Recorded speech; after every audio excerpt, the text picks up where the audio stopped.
The death of Moses and the secret of the Psalms. The sacred art of the scribes. Have you ever wondered about this while reading the Bible? It is said that Moses wrote the Pentateuch. How could he record Deuteronomy 34, which contains his own death? At the same time, when we look at writings like Psalm 119, we are amazed by the precision of the poem, written systematically according to the Hebrew alphabet. Who on earth wrote the Bible, and how was it made? Today, resolving the doubts about Moses' death and the artistry of the Psalms at once, I'd like to share the story of the scribe's secret workshop. The Bible is not a book that fell from the sky as a finished product. It began as the voice of an authoritative figure. When that voice was transferred into writing, there were skilled preservers of tradition called tradents. They didn't do it to undermine Moses' authority, but rather to preserve that authority by adding the story of what happened after Moses' death.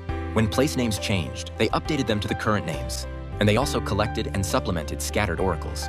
What mattered to them was not a literal obsession with who wrote it, but a sense of mission.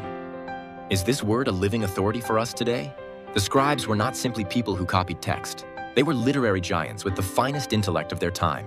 Psalm 119, which arranges the 22 letters of the Hebrew alphabet in order, is evidence of its acrostic form.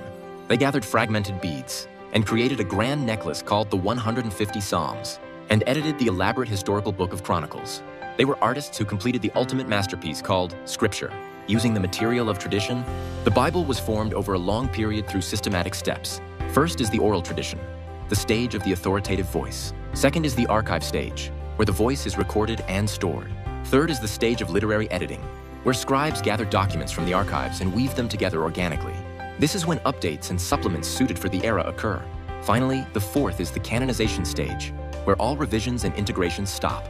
Once the text reaches this final stage and gains fixity, scribes no longer touch the main text. Instead, they transition to the work of commentary, explaining the deep meaning of the completed text. The Bible we have is the final authority, completed through these meticulous 4 stages. Today, we confirm that the authority of the Bible is not confined to the name of a single author, but stands upon the many faithful hands that have preserved the Word. The record of Moses' death is not an error, but evidence showing the faithfulness of the tradition, and the precision of the Psalms was their deep reverence for the Word.